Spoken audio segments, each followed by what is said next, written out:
ସକାଳୁ ସକାଳୁ କ'ଣ ହେଲା ନା ମୁଁ ଯାଇକି ବଜାରରୁ ଯାଇକି ମଟନ ନେଇ ଆଇଲି। ମୋ ଘର ଲୋକ କହିଲେ ମଟନ ଆଜି ଆଣିଛି ଆଜି ବନେଇ ଦିଅ। ସେ କହିଲା ଠିକ୍ ଅଛି। ମୁଁ କ'ଣ କରିବା ସୋରିଷ ତେଲ ପକ କଢ଼ାର ଗରମ କର। ତାପରେ କଢ଼ା ଗରମ ଚିନି ପକେଇଲା।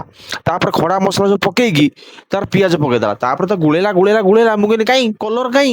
କହିଲା କଲର ହବ। ମାନେ ହବ କେମିତିଆ? କହିଲା ମୁଁ ହଳଦୀ ଟିକେ ପକେଇଦେବି। ମାନେ ହଳଦୀ ପକା କଲର କର। କହିଲା କଲର ସେଇଠୁ କଲା। ମାନେ କଲର ଏଇଭଳିଆ ଆଇଲାନି। କହିଲା କଲର ଆସିଲାନି ମସଲା କ'ଣ ପକେଇଛି ନା କ'ଣ? ମାନେ ମସଲା ପକଉନୁ। ସେଇଠୁ ଅଦା ରସୁଣ ବଟା ସବୁ ମସଲା ପକେଇଦେଲା। ପକେଇ ଦେଇ ସାରିଲା ପରେ ମାନେ ଏବେ କଷା କର ଘାଣ୍ଟ। ତାପରେ କ'ଣ କଲା ତାର ଯୋଉ ମସଲା ରଖିଥିଲା ହଳଦୀ ଲଙ୍କା ଲୁଣ ସବୁ କିଛି ଆଣିକି ପକେଇଦେଲା। ପକେଇ ଦେଇ ପୁରା ଘଷିଲା ଘଷିଲା ଘଷିଲା ଘଷିଲା କଷିଲା ପୁରା ଏକଦମ ପାଣି ପକେଇକି ତାକୁ ପୁରା ଏକଦମ ମଖନ ଟାଇପ୍ର କରିଦେଲା। ମାନେ ଠିକ୍ ଅଛି ଏବେ କ'ଣ କରିବୁ ନେକ୍ସଟ ଆଇଟମ୍ ନା ଏବେ କଷା କରିବି। ମାନେ କଷା କର ତାହେଲେ। କଷା ହେଇଗଲା ପରେ ମୁଁ ଏବେ କ'ଣ କରିବି ନା ମାଂସ ଛାଡ଼ିବି। ମାଂସ ଛାଡ଼ ଏବେ। ମାଂସ ଛାଡ଼ିକି ମୁଁ ମାଂସ ଛାଡ଼ିଲୁ ଛାଡ଼ିଲୁ କିନ୍ତୁ କଷିବୁ ନହେଲେ ଭଲ ଟେଷ୍ଟ ଆସିବନି। କହିଲା ଠିକ୍ ଅଛି। ସେଇଠୁ ମାଂସ ସିଏ କଷିଲା। ମୁଁ ଠିକ୍ ଅଛି ମାଂସ ଯଦି କଷୁଛୁ କିନ୍ତୁ ଟେଷ୍ଟ ପୁରା ଟେକ୍ସଚର ନମ୍ବର ୱାନ୍ ଆସିବା ଦରକାର। କହିଲା ତମେ ଖାଇଲେ ତମେ ଜାଣିପାରିବ। ଠିକ୍ ଅଛି ମୁଁ ବସିନି ତୁ କଷ। ସେଇଠୁ ସେ କଷିଲା।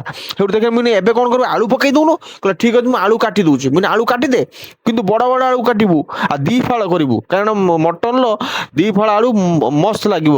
ମାନେ ଠିକ୍ ଅଛି। ସେଇଠୁ ଆଳୁ କାଟିଦେଲା। ମୁଁ ଏବେ ଆଳୁ କାଟି କ'ଣ କରିବୁ ନା ଏବେ ଆଳୁ ପକେଇଦେମି। ମୁଁ ଠିକ୍ ଅଛି ଆଳୁ ପକା ତୋର। ସେଇଠୁ କ'ଣ କଲା ମୁଁ ଏବେ ମଟନ ଲାଗିଯିବ ଏବେ ଟିକେ ଗୋଳେଇ ଦେ। ସେଇଠୁ ଆସିକି ସେ ଗୋଳେଇଲା ପୁରା ମଟନ ସହିତ ପୁରା ତାକୁ ଗୋଟେ କଷାଟାକୁ ମୁଁ କଷାଟାକୁ ଭଲ କାରଣ ଟେକ୍ସଚର ଆସିବ ଯେମିତିଆ। କହିଲା ହଁ ଆସିବ ଏବେ ମୁଁ କଷା କରୁଛି। ତାପରେ ପ୍ରେସର କୁକରକୁ ଡାଇରେକ୍ଟ ଆମେ କାଢ଼ି ଦେଇକି ମାନେ ଆଳୁ ପକେଇଦେ ପ୍ରେସର କୁକର ସିଟି ଦେଇଦେ।